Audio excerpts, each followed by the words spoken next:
آج ہم بات کر رہے ہیں ہیپاٹائٹس کے حوالے سے، اور پاکستان کا شمار ہیپاٹائٹس کے اندر دوسرے نمبر پر آتا ہے، یعنی ہیپاٹائٹس سی کے حوالے سے دیکھا جائے تو دنیا میں دوسرا بڑا ملک ہے جہاں پہ ہیپاٹائٹس سی کے سب سے زیادہ مریض ہیں۔ ہیپاٹائٹس کو ہم جگر کا مرض بھی کہتے ہیں، جگر پہ سوزش ہو جانا، پیلا یا کالا یرقان بھی ہیپاٹائٹس کہلاتا ہے۔ پاکستان میں چونکہ بہت زیادہ مریض تیزی سے اس میں اضافہ ہو رہا ہے، اور خاص طور پہ ہیپاٹائٹس سی سے ہر سال پاکستانی 1,20,000 افراد موت کے منہ میں چلے جاتے ہیں، اور ہر عمر کا افراد اس مرض میں مبتلا ہو رہا ہے، یعنی 100 میں سے 11 افراد جو ہیں ہیپاٹائٹس سی میں مبتلا ہوتے ہیں۔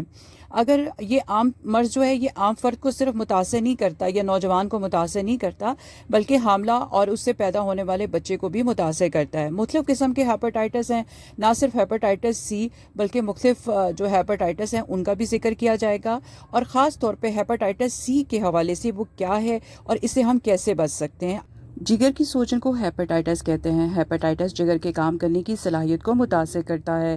جگر جسم کا وہ حصہ ہے جو خوراک ہضم کرنے میں مدد کرتا ہے۔ یہ ٹاکسن اور فاضل مادہ کا اخراج کرتا ہے اور طاقت پیدا کرتا ہے۔ زیادہ تر ہیپاٹائٹس وائرس کی وجہ سے ہوتا ہے۔ طبی ماہرین کے مطابق ہیپاٹائٹس بی اور سی کے کیسز خطرناک حد تک پاکستان میں بڑھ چکے ہیں۔ دنیا میں دوسرے نمبر پر پاکستان ہے، جس میں ہیپاٹائٹس سی کے مریض زیادہ ہیں۔ پنجاب میں 9% آبادی ہیپاٹائٹس کا شکار ہو چکی ہے، جبکہ ملک میں 7 سے 8% لوگ ہیپاٹائٹس سی میں مبتلا ہیں۔ ہیپاٹائٹس بی کے حوالے سے دیکھا جائے تو مریضوں کی تعداد 2 سے 3% ہے، اور ہر 100 میں سے 11 لوگ ہیپاٹائٹس سی میں مبتلا ہو چکے ہیں۔ اس وائرس سے متاثر ہونا لمحہ فکریہ ہے۔ طبی ماہرین کا کہنا ہے کہ ہیپاٹائٹس سی ایک خاموش قاتل ہے۔ اس سے آگاہی بہت ضروری ہے۔ ابتدائی مرحلے میں کوئی علامات سامنے نہیں آتی، جگر سکڑ جاتا ہے۔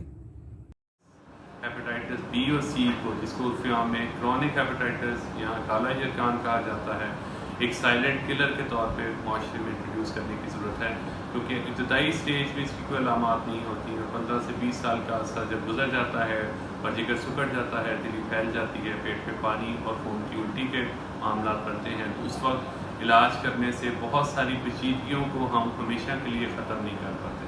تو بہتر یہی ہے کہ ہم ارلی ڈیٹیکشن کی پوائنٹ کو ایمفسائز کریں کہ جلدی ہم اس انفیکشن کا پتہ کریں جسم میں، کیونکہ ابتدائی سٹیجز میں نہ صرف یہ جسم سے نکلتا ہے بلکہ ہمیشہ کے لیے ختم ہو جاتا ہے۔ طبی ماہرین کے مطابق ہیپاٹائٹس مختلف اقسام کے ہوتے ہیں۔ ہیپاٹائٹس اے، بی، سی اور ڈی اور ای۔ اس کے علاوہ ہیپاٹائٹس جو ہے وہ اچھوت بیماری نہیں، نہ ہی ایک دوسرے سے ملنے سے میل ملاپ سے ہیپاٹائٹس پھیلتا ہے۔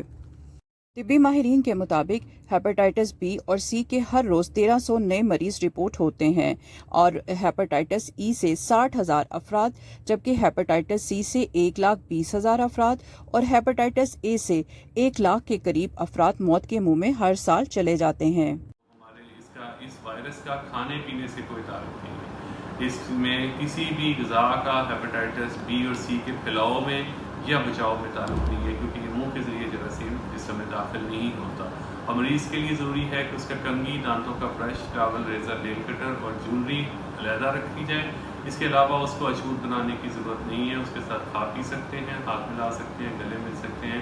اس کے ساتھ سوشل میل ملاپ کرنے سے جراثیم ایک سے دوسرے کو نہیں لگتا۔ طبی ماہرین کا کہنا ہے کہ ہیپاٹائٹس بی حاملہ عورتیں اور اس سے پیدا ہونے والے بچے دونوں کے لیے خطرہ ہے، کیونکہ اس سے دونوں کی جانیں جا سکتی ہیں۔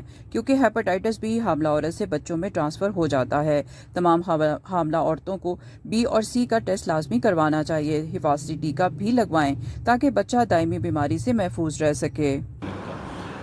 ماں سے بچے کو ٹرانسفر ہونے کا خطرہ خاص طور پہ ہیپاٹائٹس بی کا بہت زیادہ ہوتا ہے، تو اس کے لیے ضروری ہے کہ تمام حاملہ خواتین کو ہیپاٹائٹس بی اور سی کا ٹیسٹ کروایا جائے، اور اگر کوئی آئیڈینٹیفائی ہو جائے ہیپاٹائٹس بی اور سی کا پیشنٹ ہے تو اس کو بچے کو ٹرانسفر ہونے سے بچانے کے لیے اس کو نہ صرف ڈلیوری کے وقت اس ٹیم کو پتہ ہو کہ ہیپاٹائٹس بی ہے اس کو، بلکہ فوری طور پہ حفاظتی ٹیکے لگوائے جائیں، امیونوگلوبولنس لگوائے جائیں تاکہ بچے کو یہ ٹرانسفر نہ ہو۔ کیونکہ طبی ماہرین کا کہنا ہے کہ غیر متعلقہ جنسی تعلقات سے بچا جائے۔